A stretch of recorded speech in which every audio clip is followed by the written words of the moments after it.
Hello दोस्तों, नमस्कार। आप सभी का स्वागत है लर्न आरपीएससी पर। देखिए, जो आरपीएससी द्वारा आज ईओ आरओ का पेपर आयोजित करवाया गया था, उसकी हम आंसर के बारे में डिस्कस करेंगे और देखेंगे कि इन क्वेश्चनों के आंसर क्या हैं। तो आप भी अपने इन क्वेश्चनों के आंसर मिलान कर लीजिए, आपके कौन से सही और गलत हो रहे हैं। अगर चैनल पर नए हो तो चैनल को सब्सक्राइब कर लें और ज़्यादा से ज़्यादा अपने दोस्तों के साथ साझा करें। देखिए, करते हैं हम क्वेश्चनों की शुरुआत आज के पहले सवाल से। देखिए दोस्तों, पहला क्वेश्चन क्या था कि निम्नलिखित में से कौन मत्स्य जनपद की राजधानी थी जिसका उल्लेख महाभारत के एक राज्य के रूप में किया गया है जो जयपुर, अलवर और भरतपुर के क्षेत्रों के कुछ हिस्सों तक फैला हुआ है। तो आपको इस पहले क्वेश्चन का आंसर बताना था दोस्तों। तो इसकी राजधानी देखिए, मत्स्य जनपद की राजधानी किसे कहा गया है? विराटनगर को कहा है। देखिए, मत्स्य जनपद की जानकारी सर्वप्रथम ऋग्वेद के अंदर मिलती है दोस्तों। किसके अंदर मिलती है? ऋग्वेद के अंदर। तो ये मत्स्य जनपद किन किन क्षेत्रों से मिलकर बना है? ये एक जयपुर, अलवर और भरतपुर के कुछ हिस्सों से मिलकर बना हुआ है। तो देखिए दोस्तों, पहले क्वेश्चन का आंसर क्या हो जाएगा? विराटनगर इसका सही आंसर हो जाएगा। देखिए, देखते हैं नेक्स्ट क्वेश्चन। दूसरा क्वेश्चन था आपके पास कि 1870 में बूंदी में, जयपुर और इंद्रगढ़ में एक पूरा पाषाण हाथ की कुल्हाड़ी की खोज की। देखिए दोस्तों, इस क्वेश्चन को हम अभी बाकी रखे हैं, इसका सॉल्यूशन हम बाद में बताएंगे दोस्तों। देखिए, क्वेश्चन नंबर तीसरा क्या है कि सीकर जिले में नीम के थाना में कांतली नदी के उद्गम पर खोजा गया ताम्र संस्कृति का एक महत्वपूर्ण स्थल कौन सा है? तो देखिए, सीकर जिले के अंदर नीम का थाना, जहाँ पर कांतली नदी के किनारे जो ताम्र संस्कृति का महत्वपूर्ण स्थल खोजा गया था वो था गणेश्वर। आपको याद रखना है कौन सा है? गणेश्वर। बहुत इजी क्वेश्चन था ये दोस्तों। इसका सही आंसर क्या हो जाएगा? गणेश्वर। देखिए, गणेश्वर, इसकी उत्खनन का कार्य किसने किया था? रतन चंद्र अग्रवाल ने। रतन चंद्र अग्रवाल द्वारा इसका उत्खनन सबसे पहले किया गया था 1977 के अंदर, जबकि 1978 एवं 79 के अंदर किसके द्वारा किया गया था? विजय कुमार के द्वारा। और इसे ताम्र युगीन सभ्यता की जननी भी कहते हैं। क्या कहते हैं? ताम्र युगीन सभ्यता की जननी। ये भी आपको पता होना चाहिए दोस्तों। तो इस क्वेश्चन का सही आंसर क्या हो जाएगा दोस्तों? गणेश्वर। देखिए, क्वेश्चन नंबर 4 क्वेश्चन क्या है? चित्तौड़ के आसपास के क्षेत्र को खालजगह के जनपद के नाम से जाना जाता है। तो देखिए, चित्तौड़ के आसपास के क्षेत्र को क्या कहते हैं दोस्तों? सीवी जनपद कहते हैं। क्या कहते हैं? सीवी जनपद। इसका सर्वप्रथम उल्लेख किसमें मिला है? ऋग्वेद के अंदर मिला है। तो इसका सही आंसर क्या हो जाएगा दोस्तों? सीवी जनपद। अब देखिए, क्वेश्चन नंबर 5, पांचवा नंबर क्वेश्चन क्या है? देखिए, गुहिल वंश में किसने कैलाशपुरी में एकलिंग जी यानी लकुलीश का मंदिर बनवाया था? देखिए, गुहिल वंश के शासक कौन था जिसने एकलिंग जी का मंदिर बनवाया था? तो वो थे दोस्तों कौन? बप्पा रावल। कौन थे? बप्पा रावल, जिसका मूल नाम क्या था दोस्तों? कालभोज। देखिए, ये कालभोज की उपाधि किसने दी थी? गुरु हरित ने दी थी। गुरु हरित ऋषि के द्वारा ये इसकी बप्पा रावल की उपाधि इसे प्रदान की गई थी, गुरु हरित ऋषि के द्वारा। और इसे देखिए दोस्तों, बप्पा रावल को ही क्या गुहिल वंश का वास्तविक संस्थापक माना जाता है। तो इसका सही आंसर क्या हो जाएगा दोस्तों? बप्पा रावल। देखिए, क्वेश्चन नंबर 6 क्या है?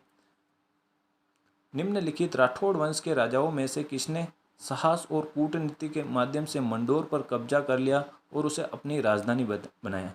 तो देखिए, वो राठौड़ राजवंश का कौन सा राजा था? तो दोस्तों, वो राजा था राव चूड़ा, जिसने मंडोर पर अधिकार कर उसे अपने राजधानी बनाया था। तो क्वेश्चन नंबर 6 का सही आंसर हो जाएगा दोस्तों राव चूड़ा। देखिए, क्वेश्चन नंबर 7 क्या है?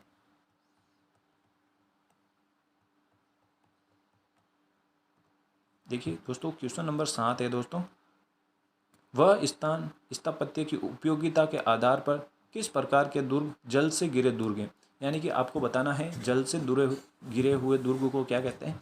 तो जल से घिरे हुए दुर्ग को हम उदुक दुर्ग कहते हैं। इसके अंदर देखिए दोस्तों, कौन कौन से किले आते हैं? एक तो गागरोन का आता है, गागरोन का किला, और एक आता है भैंसरोडगढ़ का किला।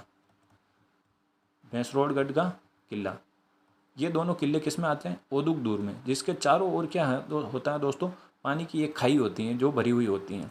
देखिए दोस्तों, गिरी दुर्ग, गिरि दुर्ग क्या होता है कि जो एक पहाड़ी पर, एकांत में पहाड़ी पर बने हुए होते हैं दुर्ग, वह दुर्ग गिरि दुर्ग कहलाते हैं, जिसके अंदर कुंभलगढ़, मेहरानगढ़ और तारागढ़ किले आते हैं। देखिए दोस्तों, एरन दुर्ग, एरन दुर्ग ऐसे दुर्ग होते हैं जिसके चारों तरफ क्या होती है, खाई और पत्थर, खाई पत्थरों से घिरे हुए और कांटे होते हैं दोस्तों। इसमें कौन कौन से आते हैं, एक तो आता है रणथंबोर, रणथंबोर, और एक आता है दोस्तों चित्तौड़गढ़ का किला। तो दोस्तों इसका सही आंसर क्या हो जाएगा, ओदुक दुर्ग हो जाएगा। क्वेश्चन नंबर 8 क्या है दोस्तों, देखिए क्वेश्चन नंबर 8 क्या है, आभानेरी में स्थित हर्षद माता का मंदिर किस शैली का है। तो दोस्तों आपको बताना था कि हर्षद माता का मंदिर है ना किस शैली का है, तो ये दोस्तों किसके शैली का है, गुज्जर प्रतिहार शैली का ये मंदिर था। तो इसका सही आंसर क्या हो जाएगा, गुज्जर प्रतिहार। देखिए गुज्जर प्रतिहार के और कौन कौन से हैं,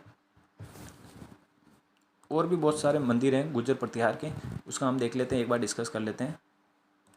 देखिए एक आता है किराड़ू का सोमेश्वर मंदिर, क्या है, किराड़ू का सोमेश्वर मंदिर, जो कहाँ पर है, बाड़मेर के अंदर है। एक है हर्षद माता का मंदिर, हर्षद माता का मंदिर जो है दोस्तों सीकर के अंदर है ये। एक है घाट मांगलो दद्दी माता का मंदिर जो नागौर में स्थित है। एक है हर्षनाथ का मंदिर, हर्षद माता का मंदिर कहाँ पर है, आबानेरी दोसा के अंदर है। जबकि हर्षनाथ का मंदिर कहाँ पर है, सीकर के अंदर है हर्षनाथ का मंदिर। ये सारे मंदिर किस शैली के बने हुए हैं, गुज्जर प्रतिहार शैली के बने हुए हैं। इसलिए इस क्वेश्चन का आंसर क्या हो जाएगा दोस्तों, गुज्जर प्रतिहार। देखिए क्वेश्चन नंबर 9 क्या है कि राजस्थान के विवाह से पहले दूल्हों एवं रिश्तेदारों को आमंत्रित किया जाता है और लौटते समय खाली जगह गीत गाया जाता है। तो दोस्तों उसे हम क्या कहते हैं, बिंदोड़ा कहते हैं। बिंदोड़ा में क्या है कि खाने के लिए आमंत्रित किया जाता है, जिसमें घर के सदस्य व रिश्तेदार क्या करते हैं, खाने के लिए रिश्तेदार के वहाँ खाना खाने के लिए जाते हैं, जिसे हम बिंदोड़ा के नाम से जानते हैं। बहुत ही फेमस है बिंदोड़ा ये, जो विवाह के अवसर पर खाना खाने जाते हैं और ये गीत गाए जाते हैं। देखिए राजस्थान में मच्छर, बिच्छू और लालर क्या है, तो दोस्तों ये क्या है, बिच्छू, लालर, ये सारे क्या हैं, राजस्थानी लोकगीत हैं ये दोस्तों, आपको याद रखना है, लोकगीत है ये। तो इसका सही आंसर क्या हो जाएगा, लोकगीत। बहुत इजी क्वेश्चन है और रिपीटेड क्वेश्चन है ये। देखिए दोस्तों 11 नंबर क्वेश्चन क्या है, डॉक्टर गियर्सन ने अपनी पुस्तक लिंग्विस्टिक सर्वे ऑफ इंडिया में राजस्थानी बोलियों को कितने मुख्य समूह में विभाजित किया है। तो डॉक्टर गियर्सन ने लिंग्विस्टिक ऑफ सर्वे के अनुसार राजस्थानी बोलियों को कितने 5 भागों में विभाजित किया है। देखिए कौन कौन सी है वो, पश्चिमी राजस्थानी, दक्षिणी राजस्थानी, उत्तरी पूर्वी राजस्थानी, मध्य पूर्वी राजस्थानी और दक्षिणी पूर्वी राजस्थानी। तो इसका सही आंसर हो जाएगा दोस्तों 5 भागों में इसे विभाजित किया है। देखिए दोस्तों क्वेश्चन नंबर 12 क्या है, निम्नलिखित में किस प्रकार के काव्य ग्रंथों से हमें राजा की महानता, उसके विजयी युद्धों और शौर्यों का वर्णन मिलता है। तो देखिए दोस्तों किसी राजा के शौर्य और उसके विजयों का वर्णन किस में मिलता है दोस्तों, वो होता है रासो होता है। रासो के अंदर ये सारे आपको देखने मिलते हैं, जैसे कि पृथ्वीराज रासो, और वैली के अंदर क्या है दोस्तों, वैली के अंदर किसी राजा की क्या होता है, वैली के अंदर दोस्तों, वैली के अंदर क्या होता है कि उसके राजा के क्या, उसके श्रृंगार के बारे में और उसके शौर्य, ऐश्वर्य आदि का वर्णन देखने को मिलता है। देखिए दोस्तों वैली के अंदर है ना क्या मिलता है, उसका इतिहास देखने को मिलेगा किसी राजा का, और क्या मिलेगा आपको, उसकी वीरता का वर्णन भी वैली के अंदर देखने को मिल जाएगा। और क्या मिलेगा दोस्तों, उसकी उदारता, स्वामी भक्ति, ये सारे किस में देखने को मिलते हैं, वैली के अंदर। जबकि रासों के अंदर क्या है, उसकी राजा की महानता, उसके विजयी युद्धों का वर्णन, उसके प्रेम का वर्णन, सारे इसमें देखने को मिलता है। तो क्वेश्चन नंबर 12 में क्या हो जाएगा दोस्तों, रासो सही हो जाएगा इसके अंदर। देखिए दोस्तों अब आते हैं क्वेश्चन नंबर 13, निरंजनी संप्रदाय की स्थापना किसने की थी। तो निरंजनी संप्रदाय की स्थापना करने वाले थे हरिदास जी। तो इसका सही आंसर क्या हो जाएगा दोस्तों, हरिदास जी, संत हरिदास जी।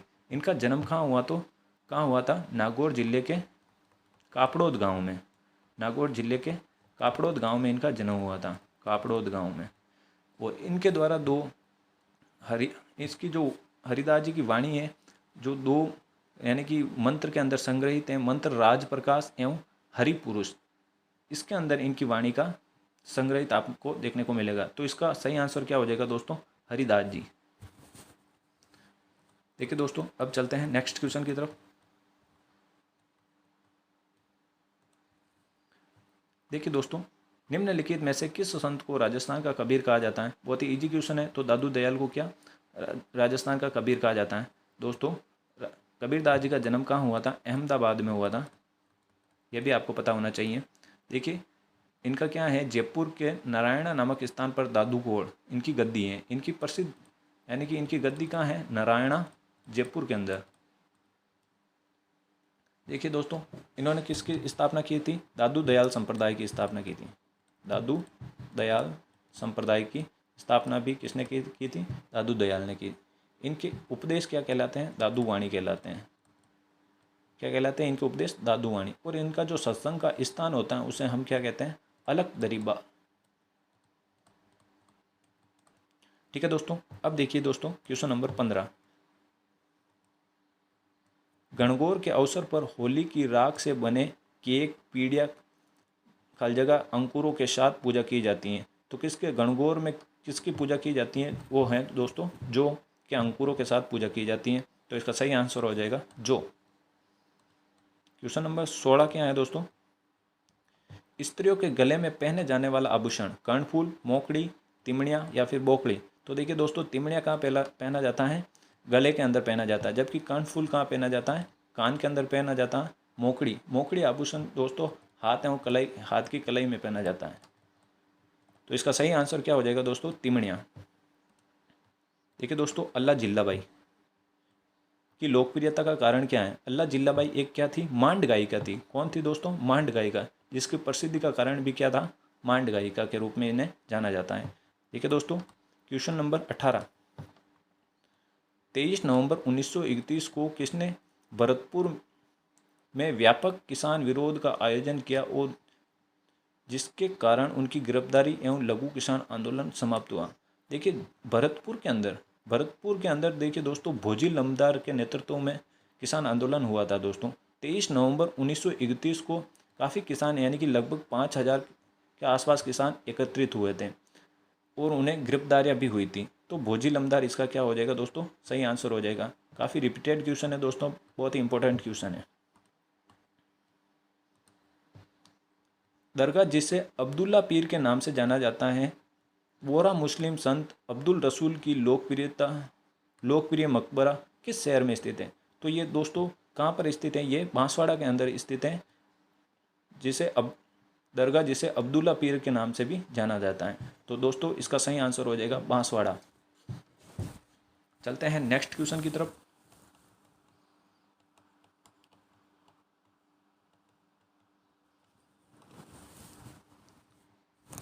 देखिए दोस्तों, 20 नंबर का क्वेश्चन क्या है? मेवाड़ प्रजामंडल की स्थापना किसके द्वारा की गई थी? तो देखिए दोस्तों, मेवाड़ प्रजामंडल की स्थापना माणिक्यलाल वर्मा द्वारा की गई थी। ये की गई थी दोस्तों 24 अप्रैल 1938 को। 24 अप्रैल 1938 को। तो मेवाड़ प्रजामंडल की स्थापना माणिक्यलाल वर्मा द्वारा 24 अप्रैल 1938 को की जाती है। जबकि जमनालाल बजाज एवं कपूरचंद पाटणी के माध्यम से किसकी? जयपुर प्रजामंडल की स्थापना की जाती है। जबकि पंडित नैनूराम शर्मा और अबिन हरि के माध्यम से कोटा प्रजामंडल की स्थापना की जाती है दोस्तों। अब देखिए क्वेश्चन नंबर 21। भू आकृति की दृष्टि से राजस्थान को कितने उप क्षेत्रों में बांटा जा सकता है? देखिए दोस्तों, क्या है क्वेश्चन? 14, 13, 12 और 11। तो देखिए दोस्तों, इसे हम कितने 12 उप क्षेत्रों में बांट सकते हैं। किसके अनुसार? प्रोफेसर रामलोचन के अनुसार। ये किसके द्वारा बताया गया? प्रोफेसर रामलोचन के अनुसार।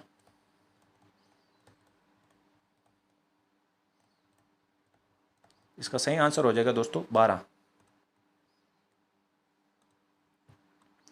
भील एवं गरासिया स्थानीय जनजातियां हैं जो मध्य माही एवं छप्पन बेसिन पर आधारित खेती का व्यवसाय करती है। उन्हें खालजगा के रूप में जाना जाता है।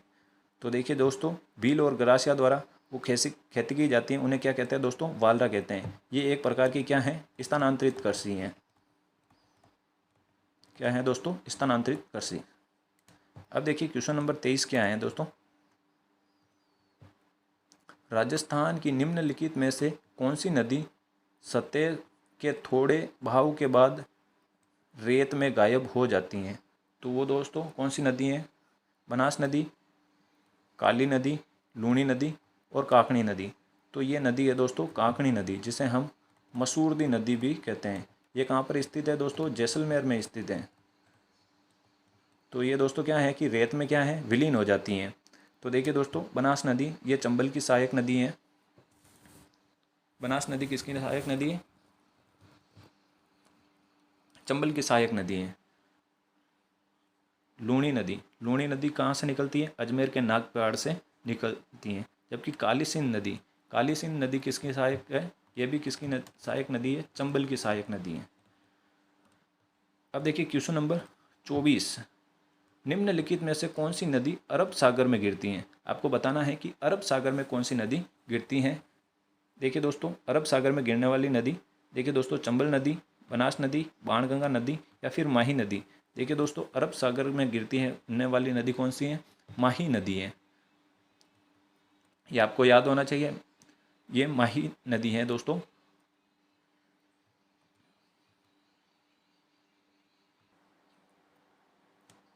तो दोस्तों इसका सही आंसर क्या हो जाएगा? माही नदी। देखिए दोस्तों, चंबल नदी, बनास नदी और ये बाणगंगा नदी, ये सभी कहाँ गिरती हैं? बंगाल की खाड़ी में गिरती हैं ये सारी नदियाँ। जबकि माही नदी कहाँ गिरती है? अरब सागर के अंदर गिरती हैं।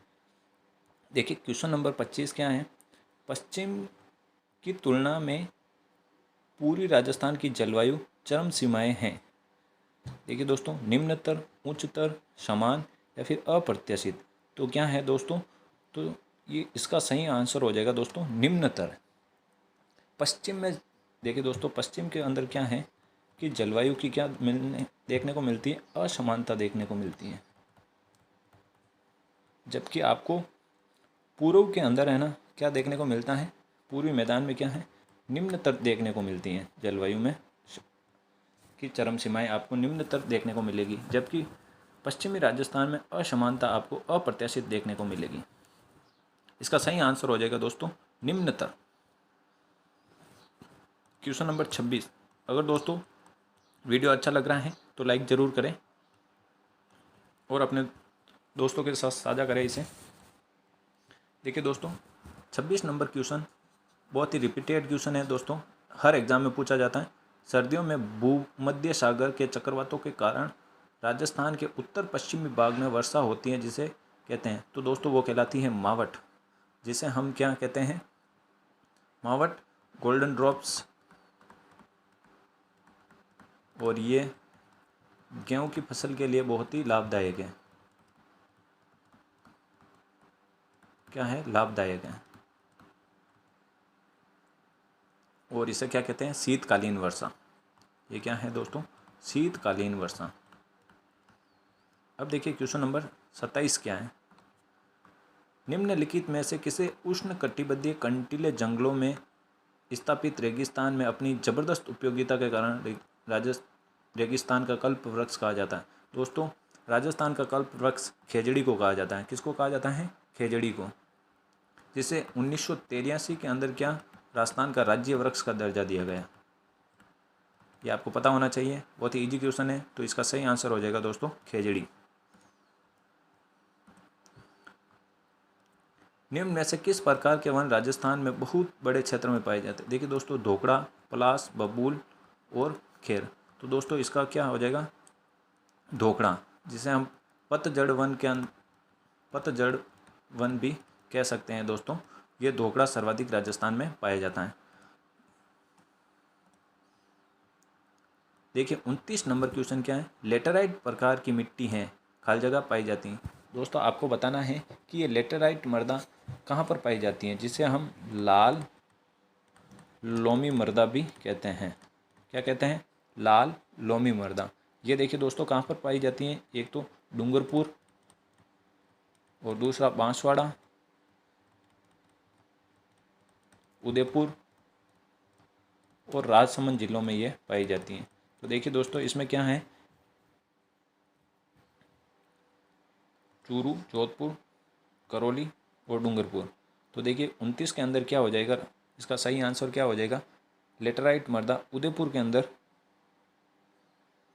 देखिए दोस्तों, डूंगरपुर, बांसवाड़ा, ये ऑप्शन आपको दे नहीं रखे हैं, तो इसका सही आंसर क्या हो जाएगा दोस्तों, डूंगरपुर हो जाएगा इसका सही आंसर। किसमें पाई जाती हैं, डूंगरपुर के अंदर। तो दोस्तों इसका सही आंसर क्या हो जाएगा, डूंगरपुर। डूंगरपुर, बांसवाड़ा, उदयपुर और राजसमंद जिलों में लाल लोमी मृदा पाई जाती हैं। अब देखिए दोस्तों, क्वेश्चन नंबर 30, राजस्थान की निम्नलिखित में से किस परियोजना को मरुगंगा के नाम से जाना जाता है।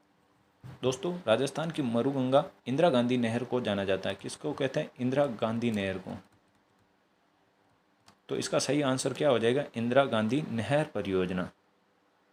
देखिए क्वेश्चन नंबर 31 क्या है, राजस्थान में नहर सिंचाई किस जिले में का प्रथम स्थान है, यानी कि नहर के द्वारा सिंचाई।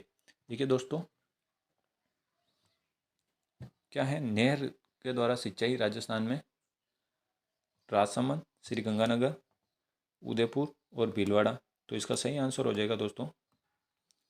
तो दोस्तों इसका नहर के द्वारा कहाँ पर की जाएगी, गंगानगर के अंदर।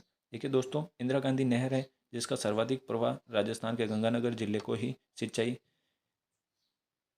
देखने को मिलती है इंदिरा गांधी के नहर के द्वारा। देखिए क्वेश्चन नंबर 32 क्या है, इसका सही आंसर हो जाएगा दोस्तों, श्रीगंगानगर।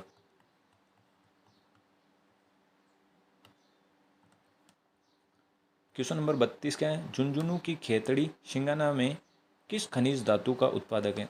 खेतड़ी सिंगाना के अंदर दोस्तों क्या निकाला जाता है दोस्तों, तांबा। इसका सही आंसर हो जाएगा दोस्तों, तांबा।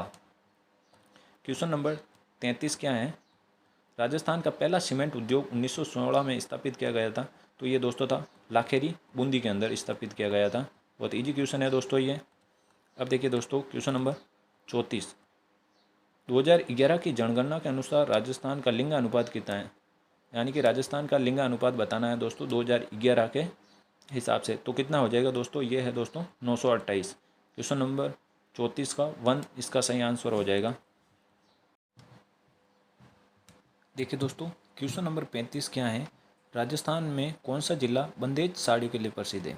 देखिए दोस्तों, बंदेज साड़ियों के लिए एक तो है जयपुर प्रसिद्ध है और दूसरा है जोधपुर। जयपुर इसके अंदर दे नहीं रखा है, तो इसका सही आंसर हो जाएगा दोस्तों जोधपुर। देखिए दोस्तों क्वेश्चन नंबर 36 क्या है, गमदर जैव विविधता पार्क राज्य के किस जिले में स्थित है। दोस्तों ये आपको बताना था, गमदर जैव विविधता पार्क ये राजस्थान के किस जिले में है।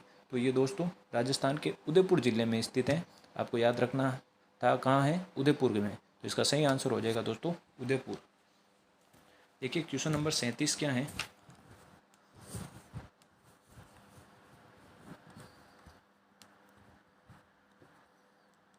देखिए दोस्तों क्वेश्चन बताना था, इसका आंसर था राजस्थान के किस जिले में शुष्क प्रकार की जलवायु पाई जाती है। देखिए शुष्क प्रकार की जलवायु सवाई माधोपुर, सिरोही, बीकानेर और राजसमंद। तो दोस्तों इसका सही आंसर हो जाएगा बीकानेर।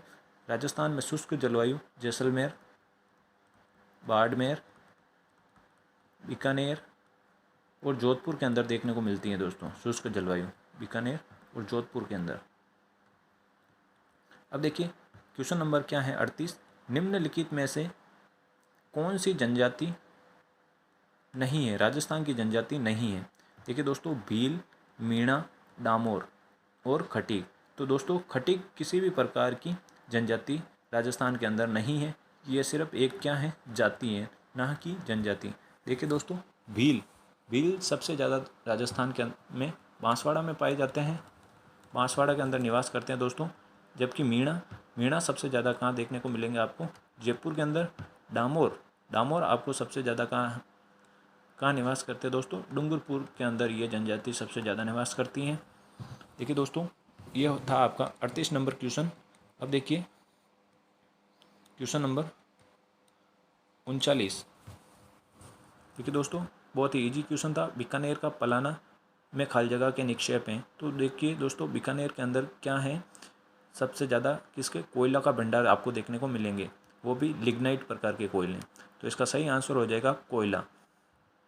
देखिए क्वेश्चन नंबर 40 क्या है, निम्नलिखित में से कौन सा जिला राज्य के कुल उत्पादन का 30% कपास उत्पादन करता है, यानी कि राज्य का 30% कपास उत्पादन वह अकेला करता है, तो वह जिला कौन सा है? देखिए हनुमानगढ़, बूंदी, पाली, टोंक। तो ये सही आंसर हो जाएगा हनुमानगढ़। देखिए दोस्तों क्वेश्चन नंबर 41 क्या है? तो देखिए दोस्तों 40 तक अपने क्वेश्चन पूरे हो गए हैं। अब देखते हैं क्वेश्चन नंबर 41। 1947 के विभाजन के बाद संविधान सभा में लगभग कितने सदस्य थे? तो देखिए कितने सदस्य थे? 299 सदस्य इसका सही आंसर हो जाएगा। देखिए क्वेश्चन नंबर 42 क्या है? मौलिक कर्तव्यों की विशेषता निम्नलिखित में से किस देश से ली गई है? तो आपको बताना था मौलिक कर्तव्य की विशेषता किस देश से ली गई है। तो ये ली गई है सोवियत संघ, रूस से ली गई है। तो ये आपको पता होना चाहिए था किससे ली गई है? रूस से ली गई है। तो 42 के अंदर क्या हो जाएगा? 2 इसका सही आंसर हो जाएगा।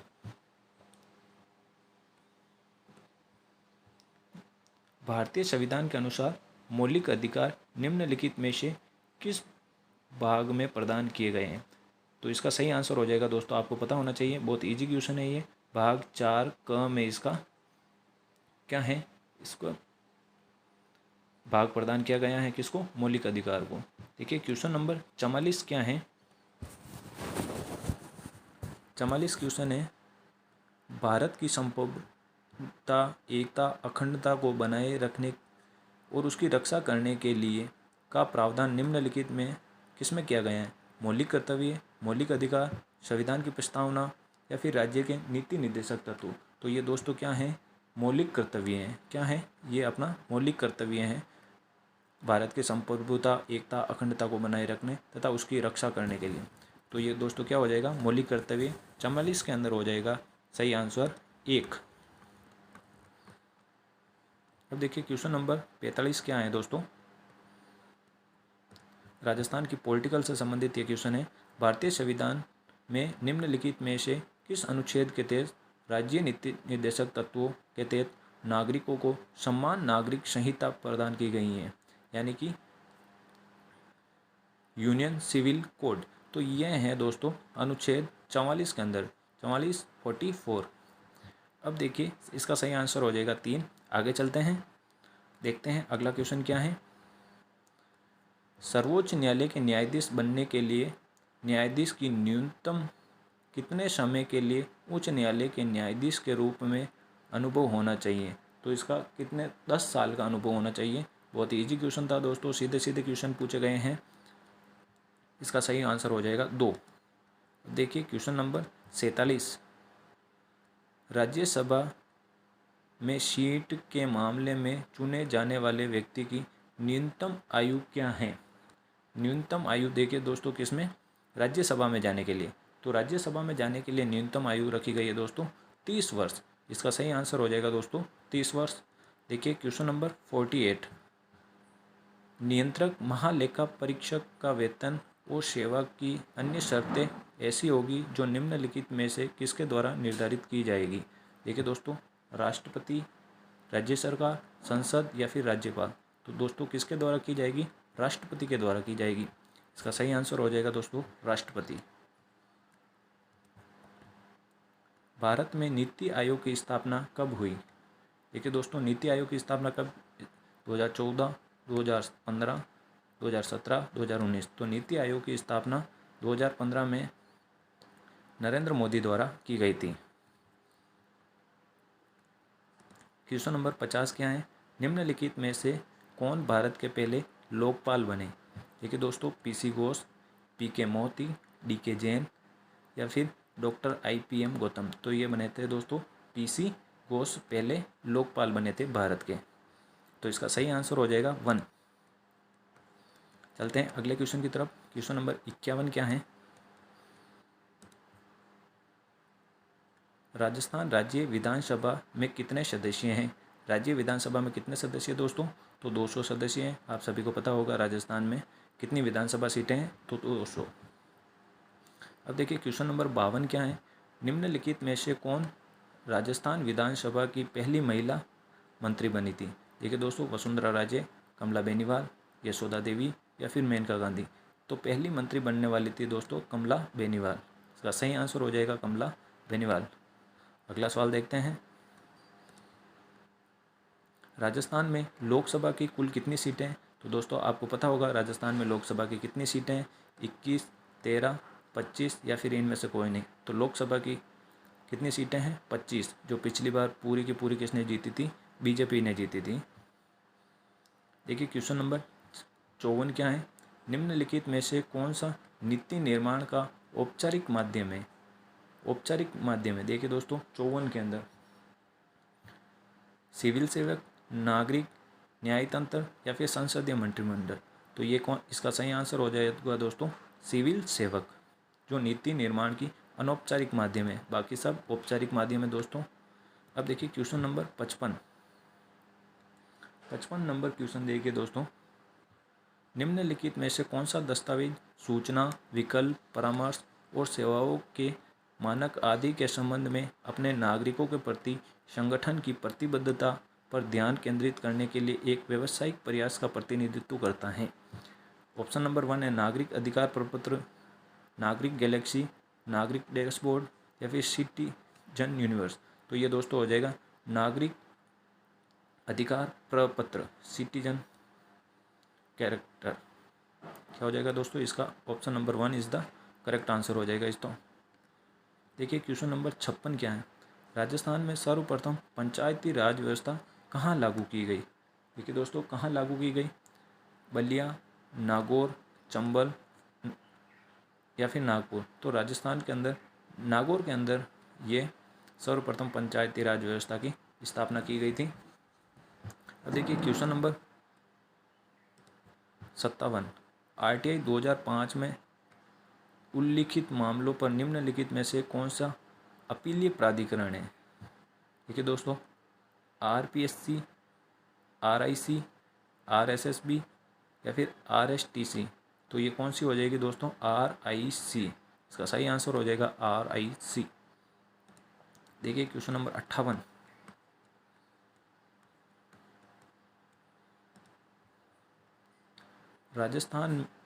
राजस्थान लोक सेवाओं की गारंटी अधिनियम कब लागू किया गया? देखिए दोस्तों 2005 या फिर 2011, 2014 या 2017। तो राजस्थान में लोक सेवाओं की गारंटी अधिनियम कब लागू किया गया? 2011 के अंदर।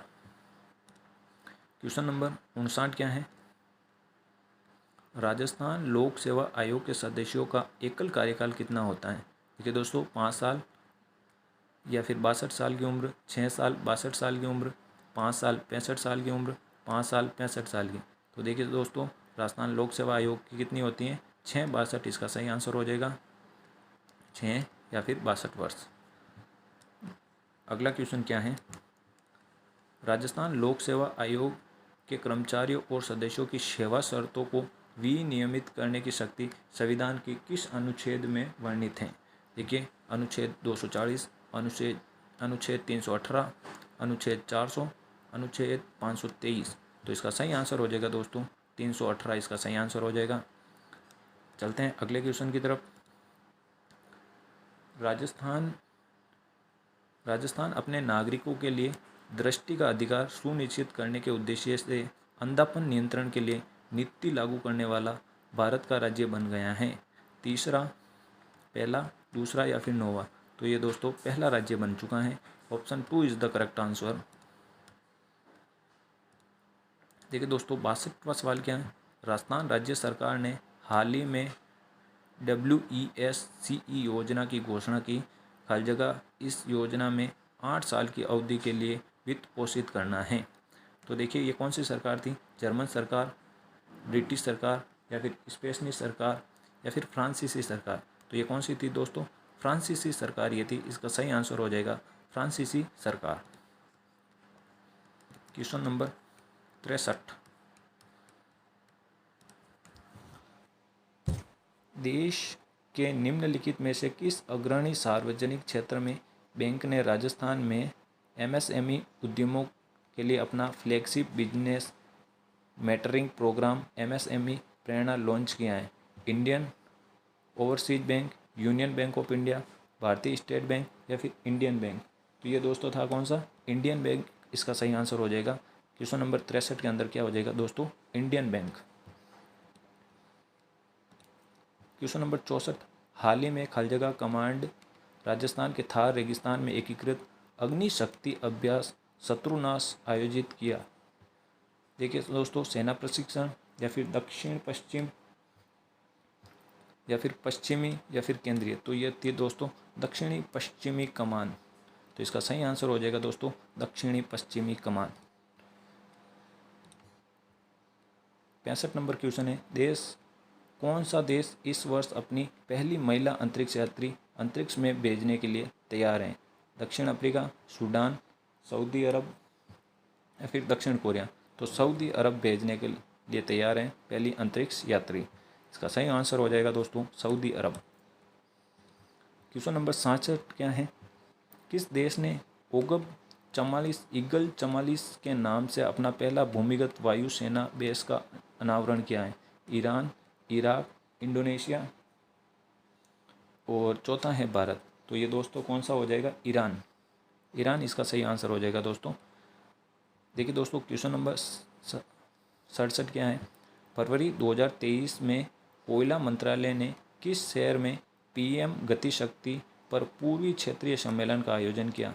कोलकाता, रांची, भुवनेश्वर या फिर दुर्गापुर। तो इसका सही आंसर हो जाएगा दोस्तों भुवनेश्वर। इसका सही आंसर क्या हो जाएगा? भुवनेश्वर।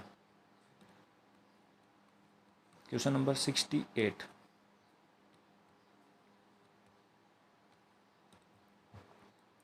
हाल ही में HAL ने किस देश को पहला उन्नत हल्का हेलीकॉप्टर मार्क 3 दिया है? मोरक्को, मॉरिशस, माल्डोवा फिर मेक्सिको। तो वो दोस्तों क्या? मॉरिशस। इसका सही आंसर क्या हो जाएगा दोस्तों? मॉरिशस। क्वेश्चन नंबर 69 क्या है, खालजगा कानूनी सेवा प्राधिकरण ने पूरे केंद्र शासित प्रदेश में कैलेंडर वर्ष 2023 की पहली राष्ट्रीय लोक अदालत का आयोजन किया है? देखिए जम्मू और कश्मीर, पुडुचेरी, दिल्ली, तमिलनाडु। तो ये कहाँ आयोजन किया गया लोक अदालत का? जम्मू एवं कश्मीर। इसका सही आंसर हो जाएगा दोस्तों। चलते हैं अगले क्वेश्चन की तरफ। किस देश ने भारतीय उद्योग ने सुवर्ण जयंती ICCR छात्रवृत्ति योजना की घोषणा की है? देखिए भूटान, नेपाल, श्रीलंका, बांग्लादेश। तो इसका सही आंसर हो जाएगा दोस्तों बांग्लादेश। क्या हो जाएगा? Bangladesh. Question number 71,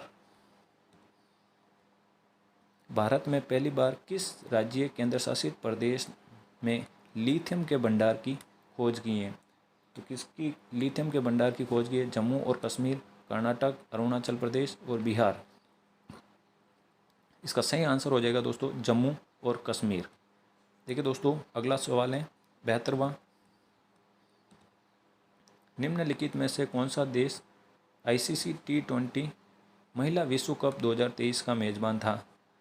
Australia, Bharat, England या फिर दक्षिण अफ्रीका। तो दोस्तों ICC T20 वर्ल्ड कप का मेज़बान कौन था? दक्षिण अफ्रीका। दक्षिण अफ्रीका इसका सही आंसर हो जाएगा। अब देखिए क्वेश्चन नंबर 73, एयर इंडिया 2023 का कार्यक्रम 14वां संस्करण कहाँ आयोजित किया गया? गांधीनगर, बेंगलुरु, दिल्ली या फिर जयपुर। तो कहाँ स्थापित किया गया दोस्तों? ये बेंगलुरु के अंदर इसका आयोजन किया गया। एयर इंडिया 2023 का कार्यक्रम था ये। अब देखिए क्वेश्चन नंबर 74,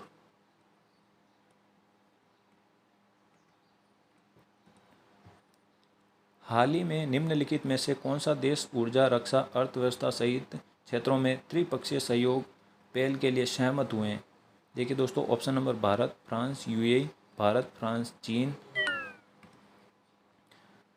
भारत, सऊदी अरब और ऑस्ट्रेलिया, भारत, पाकिस्तान और अफगानिस्तान। तो देखिए दोस्तों, ये कौन कौन से देश थे? एक तो था भारत, दूसरा था फ्रांस, तीसरा था UAE। तो option number 1 is the correct answer. चलते हैं अगले क्वेश्चन की तरफ। भारत की अध्यक्षता में किस शहर में पहली G20 रोजगार कार्य समूह की बैठक हुई है? तो दोस्तों देखिए जोधपुर, जयपुर, उदयपुर या फिर बीकानेर। तो ये कहाँ बैठक हुई थी दोस्तों? जोधपुर के अंदर हुई थी पहली G20 रोजगार कार्य समूह की बैठक। देखिए 76, हाल ही में पूर्व प्रधानमंत्री मनमोहन सिंह को किस देश का लाइफ टाइम अचीवमेंट सम्मान से सम्मानित किया गया? USA, UAE, यूक्रेन या फिर UK? तो इसका सही आंसर हो जाएगा दोस्तों UK के द्वारा यह सम्मान दिया गया था। क्वेश्चन नंबर 77, भारत के 81वें शतरंज ग्रैंड मास्टर कौन बने? साइतन दास, VC आनंद, कौस्तव चटर्जी या फिर विघ्नेश NR? तो ये बने थे दोस्तों साइतन दास, इसका सही आंसर हो जाएगा। क्वेश्चन नंबर 78, आयुष मंत्री ने किस शहर में पारंपरिक चिकित्सा पर SCO के पहले अंतर्राष्ट्रीय सम्मेलन और एक्सपो का उद्घाटन किया?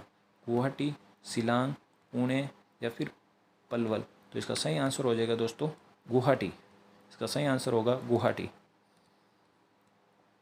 79, नासा किस देश की पहली अंतरिक्ष दूरबीन ultra violet transient astronomy satellite ULTRASAT को उच्च पृथ्वी कक्षा से लॉन्च करेगा? तो ये कौन सा देश है दोस्तों? ईरान, इजराइल, जापान या फिर दक्षिण कोरिया? तो इसका सही आंसर हो जाएगा दोस्तों इजराइल। अब देखते हैं आज का अंतिम सवाल।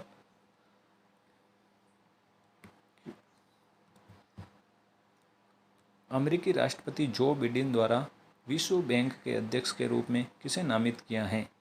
रणि दुबे, राजेश मखीजा, रितेश बग्गा या फिर अजय बंगा? तो जो बाइडेन द्वारा किसे नामित किया गया है दोस्तों? अजय बंगा को नामित किया गया है, इसका सही आंसर हो जाएगा 4। अब देखिए दोस्तों ये नगर पालिका अधिनियम, इससे संबंधित ये आंसर हम अगले वीडियो में आपके पास लेकर आएंगे। दोस्तों अगर आपको हमारा वीडियो अच्छा लगे तो चैनल को सब्सक्राइब करो और अपने दोस्तों के साथ इस वीडियो को ज़्यादा से ज़्यादा साझा करो ताकि सबको पता लगे कि हमारे कितने सवाल सही हो रहे हैं। अपने जो भी नंबर बन रहे हैं अपने कमेंट बॉक्स में ज़रूर लिख के बताइए कि हमारे इतने नंबर सही हो रहे हैं और इतने क्वेश्चन सही बैठ रहे हैं। देखिए दोस्तों मिलते हैं हम अगले वीडियो के अंदर आपसे, तब तक के लिए धन्यवाद। जय हिंद, जय भारत।